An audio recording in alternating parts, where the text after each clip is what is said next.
In the heart of the 16th century, an empire rose to power in India known as the Mughal Empire. This monumental empire was established by a Central Asian prince named Babur in the year 1526. Babur, a direct descendant of Genghis Khan and Timur, laid the foundation of a dynasty that would rule India for over 3 centuries. The Mughal Empire saw its zenith under the rule of Akbar the Great. Akbar, renowned for his effective military strategies and administrative prowess, expanded the empire to include nearly all of the Indian subcontinent north of the Godavari River.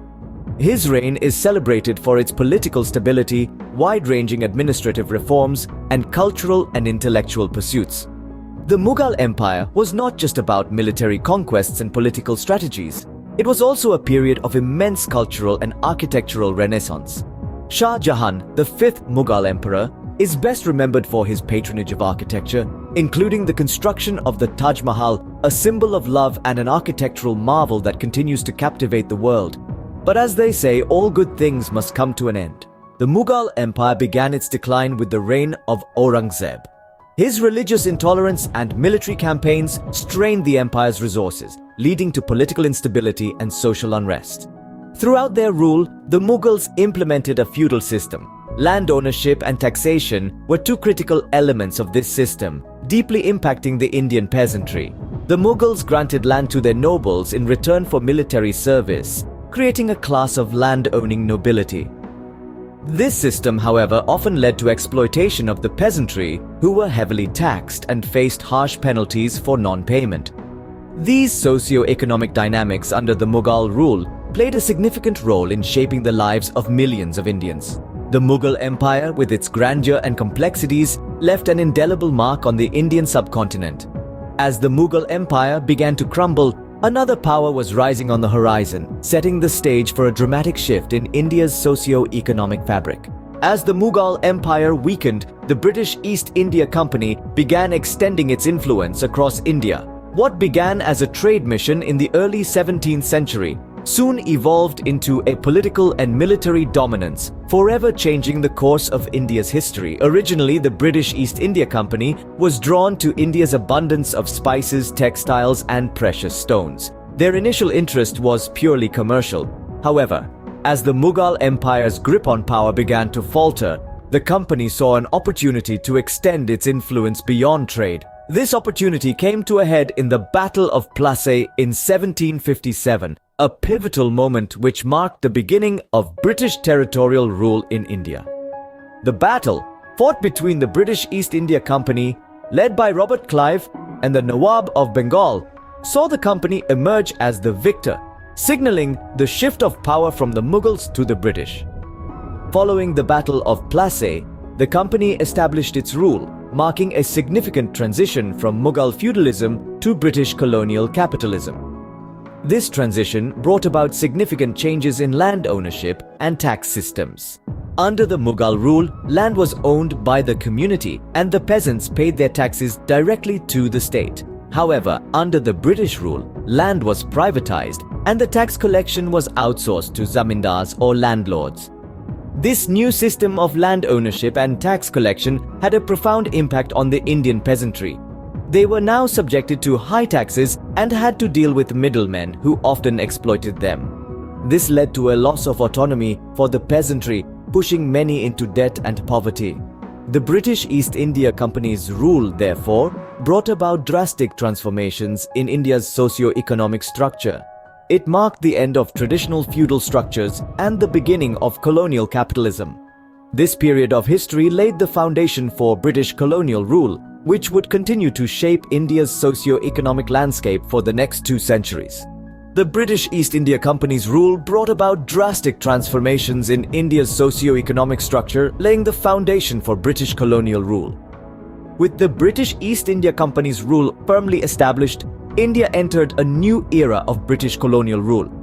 It was a period marked by the implementation of numerous policies that profoundly transformed the Indian agrarian landscape and the lives of the peasantry. One such policy was the Permanent Settlement of 1793.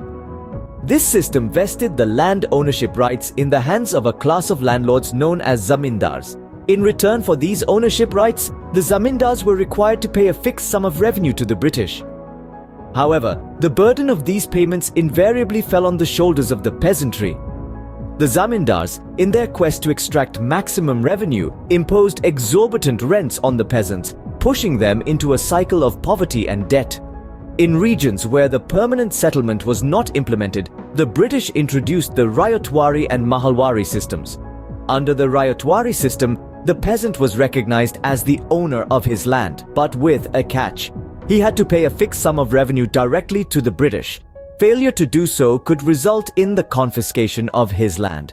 The Mahalwari system, on the other hand, was a blend of the Zamindari and Rayotwari systems. Here, the revenue was collected from a group of villages or a mahal. These systems, while different in their approaches, had one thing in common. They all led to the economic exploitation of the peasantry.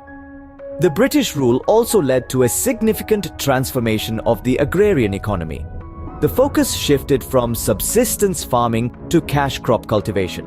Crops like indigo, tea, and cotton replaced traditional food crops as the British sought to integrate the Indian economy into the global capitalist system. While this shift was profitable for the British, it left the peasantry vulnerable to the volatility of global market prices and to food insecurity. To compound the woes of the peasantry, the rise of money lending became an integral part of rural life under British rule. With increased taxation and the shift to cash crop cultivation, many peasants found themselves in the clutches of moneylenders. These moneylenders often charged exorbitant interest rates, leading to a surge in indebtedness among the peasantry. In essence, the British colonial rule, while introducing capitalist elements to the Indian agrarian system, greatly exacerbated the hardships faced by the Indian peasantry. The policies implemented by the British were designed to extract maximum revenue from the land, often at the expense of the peasantry. The transformation of the agrarian economy and the rise of money lending only served to entrench the peasantry in a cycle of poverty and debt. The British colonial rule, while introducing capitalist elements, greatly exacerbated the hardships faced by the Indian peasantry. This period in India's history serves as a stark reminder of the exploitative nature of colonial rule and the lasting impact it can have on the lives of those living under it. The transition from Mughal feudalism to British colonial capitalism significantly reshaped India's socio-economic landscape.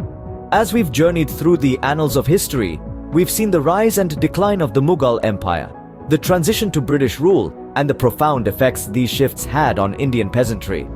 The Mughal Empire, at its zenith, was an epitome of cultural synthesis and administrative efficiency. It was a time when Indian society was organized on the principles of feudalism. The Mughal emperors, the highest feudal lords, granted land or jagirs to their nobles, who in turn collected revenue from the peasantry. The Mughal rule, despite its many flaws, did maintain a certain socio-economic equilibrium. However, the decline of the Mughal Empire and the advent of the British East India Company marked the onset of a new era. The British, driven by the profit motives of capitalism, introduced a series of land revenue policies that fundamentally transformed India's agrarian structure. The Permanent Settlement Act of 1793, for instance, replaced the traditional Jagirdari system with a new Zamindari system. This act, along with others, led to the commodification of land, thereby displacing many small farmers and intensifying the exploitation of Indian peasantry. The British colonial rule also introduced modern industries and infrastructure in India. But these developments, rather than uplifting the peasantry, further marginalized them. The influx of cheap, machine-made British goods devastated India's indigenous industries, leading to widespread unemployment. The peasantry, already burdened by heavy land taxes, was now also grappling with joblessness.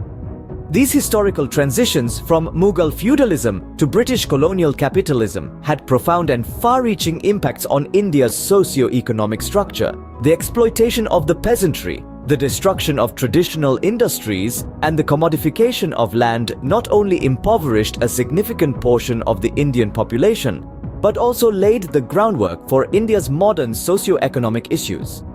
As we reflect on these historical events, we must remember that they are not mere chapters in a bygone era. They have left indelible imprints on India's socio-economic fabric.